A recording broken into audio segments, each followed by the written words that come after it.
추석이 이제 2주 정도 남았는데요. 윤석열 대통령 요즘 민생 행보가 바쁩니다. 어제는 전통시장을 방문했는데요. 저도 참기름 주문했습니다. 이렇게 인터넷 실시간 방송에 깜짝 등장해서 직접 홍보에 나섰고요. 또 소상공인들의 채무 조정과 신속 재기를 돕는 방안도 논의했습니다. 또 최근에 논란이 됐죠. 대형마트 의무 휴업 폐지 여부와 관련해서요. 당장 제도 변경은 없다. 소상공인의 의견을 듣고 검토하겠다고 강조했습니다. 자, 이런 가운데 대통령실에서는 전 직원을 대상으로 강도 높은 감찰에 들어갔습니다. 앞서 윤석열 대통령은 여름 휴가를 마치고 돌아오면서 인적 쇄신과 관련해서요. 국민의 관점에서 모든 문제를 다시 점검하고 있다. 필요한 조치가 있으면 하겠다고 답했는데요. 이후에 교육부 장관 경질과 또 정책기획수석 신설, 새 홍보수석 임명에 이어서 내부 감찰이 진행되고 있는 겁니다. 일부에서는 윤핵관과 또 검찰 관료 집단의 힘겨루기다. 아니다.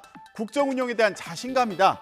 이런 평가가 나오고 있습니다. 대통령실 상황 조은지 기자가 전해드립니다. 시민사회수석실 비서관급 인사 2명이 직무감사를 받고 있고 내부 자료를 유출한 행정요원은 퇴직, 부속실 소속 행정관은 총리실로 발령나는 등 동시다발로 내부 감찰이 진행되고 있습니다. 대통령실은 여기에 그치지 않고 최근 2급 선임행정관급 이하 모든 직원에 본인 담당 업무를 적어 제출하라는 이메일을 보내 현미경 관찰을 시작했습니다. 대통령실 관계자는 정례 브리핑에서 취임 100일을 기점으로 업무 진단을 하는 셈이라며 국민과 민생에 더 매진하도록 공적 시스템을 재정돈, 재정비하는 것으로 이해해달라고 설명했습니다. 하지만 박근혜 청와대에서 근무한 직원들은 YTN에 정권 초기 대대적인 고강도 감찰은 굉장히 이례적인 일이라면서 이 때문에 정치인과 검찰 조직의 충돌이라는 뒷말이 나오는 것 같다고 설명했습니다. 최근 이른바 윤핵관 라인으로 불린 인사들이 잇따라 대통령실을 그만뒀는데 검찰, 관료 집단의 본격적인 견제가 시작됐다는 해석도 나옵니다. 하지만 대통령실 고위 관계자는 YTN에 권력 충돌은 말도 안 되는 소리라면서 윤 대통령이 취임 100일을 기해 자신감 속에 비서실 조직을 정상화하는 과정이라고 말했습니다. 대선 승리 직후 논공행상으로 입성한 직원을 다시 따져 일 잘하는 에이스만 추리고 특히 보안 유지가 안 되면 내보내라는 생각이 강하다고 전했습니다. 대통령실은 감찰은 일상이라면서 향후 인적 쇄신은 5년간 계속될 거라고 언급했습니다. 조직이란 게 원래 좀 살아있는 유기체 같은 거죠. 그래서 또 하면서 또 다른 필요성이 있으면 그때그때마다 또 개편을 해나가겠습니다. 대통령실이 상당히 어수선해 보이는데요. 윤 대통령을 향해서 이런 요구도 나왔습니다. 하태경 의원의 말인데요. 윤석열 대통령이 사실상 자신을 쫓아내는 걸 주도했다는 이준석 전 대표의 말에 계속 무대응한다면 사실상 시인하는 거다. 그러니까 대통령이 입장을 밝혀야 한다. 네. 자, 윤 대통령 어제부터 1박 2일로 진행되고 있는 국민의힘 연찬회에 참석했는데요. 지금 이런 내부 혼란에 대한 논의도 있었을까요?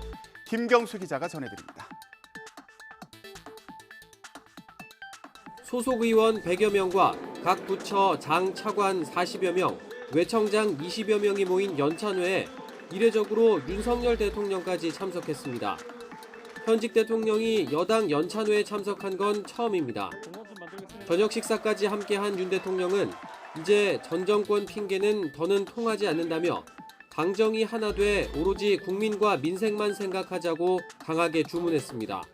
이제 더 이상은 국제 상황에 대한 핑계나 또 전 정권에서 잘못한 것을 우리가 물려받았다는 핑계도 더 이상은 이제 국민에게 통하지 않는다고 생각합니다. 차기 전당대회 시점 등 당내 상황에 대한 언급은 없었던 것으로 전해졌습니다. 혹시 전당대회 관련해서 어떤 입장 표명하신 거 있으신지? 전당대회 관련해서는 공개적으로 나온 얘기 저는 없었습니다.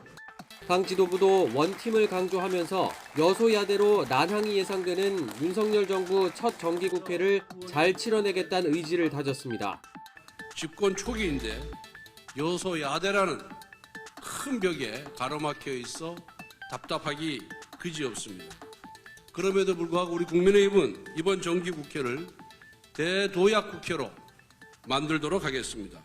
소속 상임위별로는 의원들과 부처 관계자들이 중점 처리 법안과 내년 예산안 편성 방향도 점검했습니다. 국민을 통합하고 당장 어렵고 시급한 민생 문제를 적극 해결하며 또 우리의 미래 세대들을 위한 미래 계획을 짜주는 것이야말로 지금 우리 국회가 당면한 주요 사명이 아닌가. 그런데 어제 국민의힘 연찬회에서 강연에 나선 차유람 선수의 남편 이지성 작가의 발언이 논란이 됐습니다. 보수정당은 할아버지 이미지여서 여성, 젊은 이미지가 필요한데 배현진 의원과 나경원 전 의원, 또 김건희 여사로는 부족하다 이렇게 말한 겁니다. 논란이 일자 이 작가는 발언을 신중하게 하겠다면서 사과했습니다. 배현진 의원은 어떤 수준의 인식이냐, 나경원 전 의원은 여성을 외모로 재단한 건 특정 성별에 대한 폄훼로 이어질 수 있다면서 비판했습니다. 민주당은 의원들, 장 차관까지 이런 발언에 박수를 친 게 한심하다면서 뼛속까지 꼰대 정당이라는 게 드러났다 이렇게 맹 비난했습니다. 자, 이런 민주당에서는 한 차례 부결된 당헌 개정을 다시 추진하고 있습니다.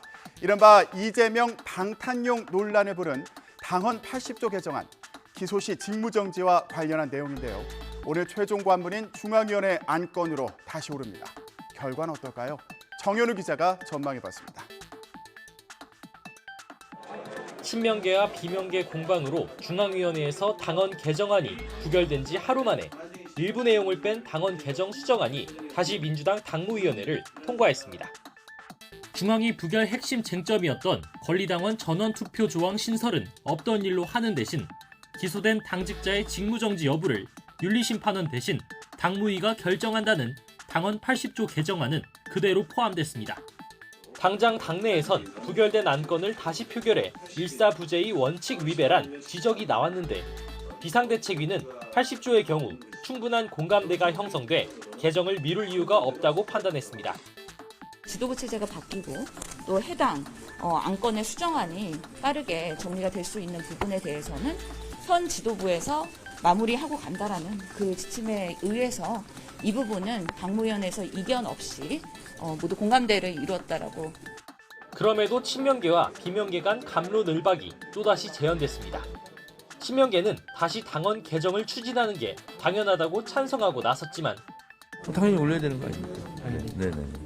부결된 조항만 빼는 거니까. 비대에서 그렇게 결정했는데 저는 비대가 그나마 잘했다. 저는 그 일개 검사에게 당의 운명을 맡길 수 없다. 비명계는 정치적이고 자의적인 결정이라며 즉각 비판했습니다. 당대표가 유력한 이재명 의원이 당무위원회 의장이 돼 이른바 셀프 구제 주체가 될 우려가 여전하다는 겁니다. 이번 지도부가 꼭 해야 되는 이유를 모르겠다. 그리고 차기 지도부가 중앙위원회를 다시 소집해서 관련 규정들을 개정하고 하는 것도 그렇게 하면 되는 것 아니겠느냐. 당무위를 통과한 당헌 개정안은 다시 중앙위원회 표결에 붙여집니다. 당헌 개정안의 확정 여부는 오늘 오전 10시에 시작하는 중앙위원회에서 결정됩니다. 비대위는 새 지도부가 출범하기 전에 이 문제를 마무리하겠다는 계획인데요. 계파 갈등의 또 다른 촉매가 될지 오늘 결과가 주목됩니다. 김건희 여사의 허위 경력 의혹을 수사하는 경찰이 사건을 자체 종결하는 쪽으로 방침을 세운 것으로 전해졌습니다. 공소시효가 지났다는 건데요. 최근 김 여사 관련 다른 사건들도 잇따라 불송치하면서 봐주기 수사 아니냐 이런 목소리도 나오고 있습니다. 강민경 기자가 전해드립니다. 지난해 말 대선 전국 당시 김건희 여사가 과거 허위 경력을 기재하고 대학 교수로 임용됐다는 의혹이 제기됐습니다. 김 씨는 당시 YTN 취재진에게 돋보이고 싶은 욕심 때문이었다고 해명했고 파문이 커지자 기자회견까지 자청해서 고개를 숙였지만 논란은 가라앉지 않았습니다. 일과 학업을 함께하는 과정에서 제 잘못이 있었습니다. 잘 보이려 경력을 부풀리고 잘못 적은 것도 있었습니다.